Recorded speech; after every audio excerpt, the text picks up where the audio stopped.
ሰላም ጤና ይስጥልኝ ወደ ቻናል ቤተሰብ ተከታታዮች በዛሬው ዕለት በሰሜን ሸዋ ዞን በርካታ ወንድሞቻችን እስከመጨረሻው ሲሸኙ ቀሮች በምርኮኛ መልኩ ገቢ ሆኗል። ይህን ያደረሰን የኢትዮጵያ መከላከያ ሚኒስትር ባደረገው ድንቅ ኦፕሬሽን ነው። እነዚህና ሌሎች መረጃዎች አጠናክረን ወደ እናንተ ይዘንላችሁ ቀርበናል።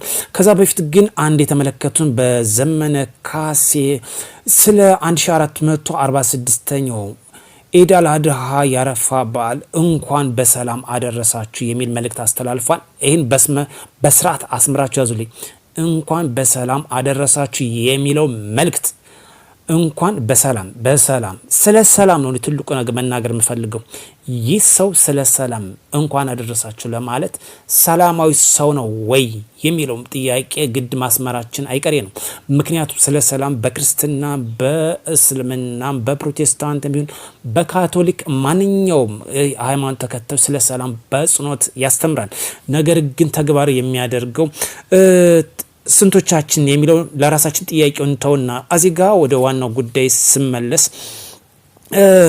ስለ እስልምና ሃይማኖት ተከታዮች እንኳን በሰላም አደረሳችሁ ስላለው ጉዳይ በሰላም አደረሳችሁ ለማለት ይህ ሰው ሰላማዊ ነው ወይ የሚለው ጥያቄ ምልክት እንዳለ አስቀምጠን የመናገርም የማስተላለፍ መልእክት ሞራል ሊኖረው ግድ አያስፈልግም። ምክንያቱም ኢትዮጵያን የምንወድ ህዝቦቿን የምንወድ ወይም ደግሞ የእስልምናን ማንኛውም ወጣት ተከታይ የምንወድ ከሆነ እኛ ሰላማዊ ሰው መሆን በአጽንኦት ልናሰምርበት የሚገባ ጉዳይ ነው።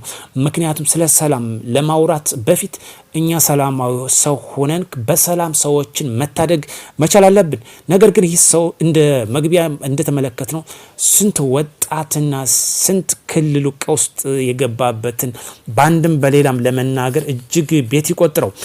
ምክንያቱም በጣም ከገረመኝ የእስልምና ባህል አለባበስ ሁሉን ነገር አድርጎ ሾው እየሰራ እየተመለከቱ ስለነበረ ትንሽ ስሜትን ቆንጠጥ ስለሚያደርግ ነው። ምክንያቱም በሰከነ አእምሮ ወይም አስተሳሰብ ይህን ጥያቄ እዘን መችስ መጠየቃችን ግድ ይላል። እንኳን ለእስልምና ሃይማኖት ተከታዮች ለ1446ኛው ኢድ አል አድሃ በሰላም አደረሳችሁ። በሰላም እኔ ሰላማዊ ሰው መሆን አለብኝ። ምክንያቱም ከጀርባ እየወጋው እነዚህን ሰዎች እንኳን በሰላም አደረሰ ማለት አልችልም። ወይም አንድን ሰው የገደልከውን ሰው ገድለ እንኳን በሰላም አደረሳት ነው። ኦሬዲ ሙቷን ገድለዋን በህይወት ላለ ሰው ነው።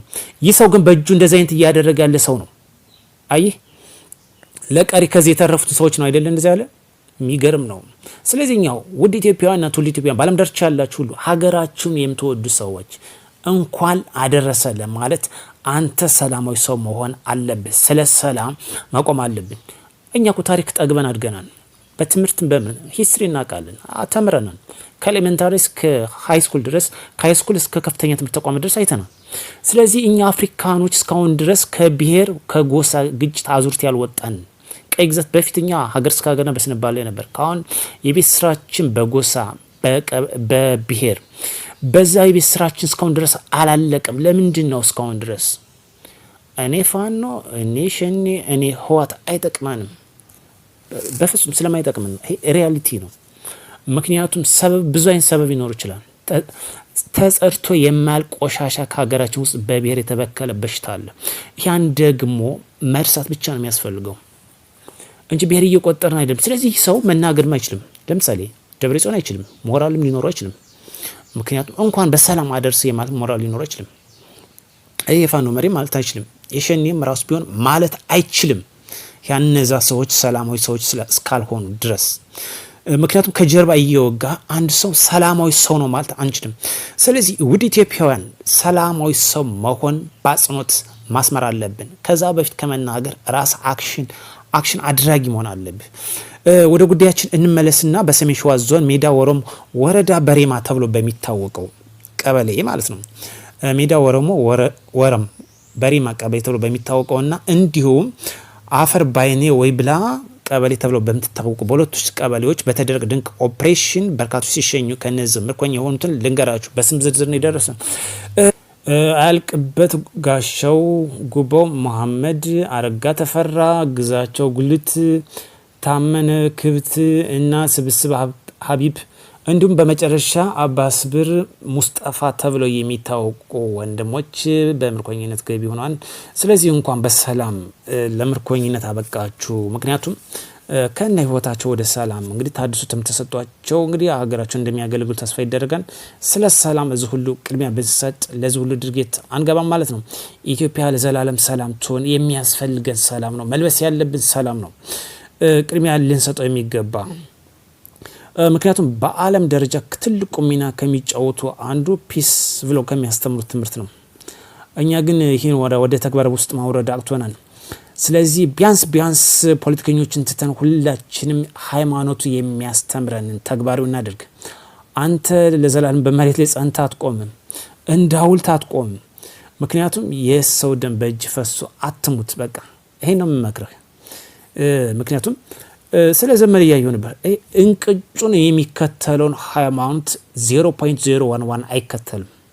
100% የሚያስተምረው ስለ አስተምሩቱን ያውቃለሁ። የምናምነው ሃይማኖት የራሴ ሊነግር አልችልም። ሁሉንም ሃይላይት አውቃለሁ። ባጭሩ ሃይላይት ለነፍስ የሚሆነው ነገር ግን እነሱ እየተከተሉ አይደለም። በእጃቸው የሰው ደም እያፈሰሱ ነው ያሉ። እንዴ ሰው እየገደልህ ወይ ገነት ወይ ጀነት ልትገባ አትችልም።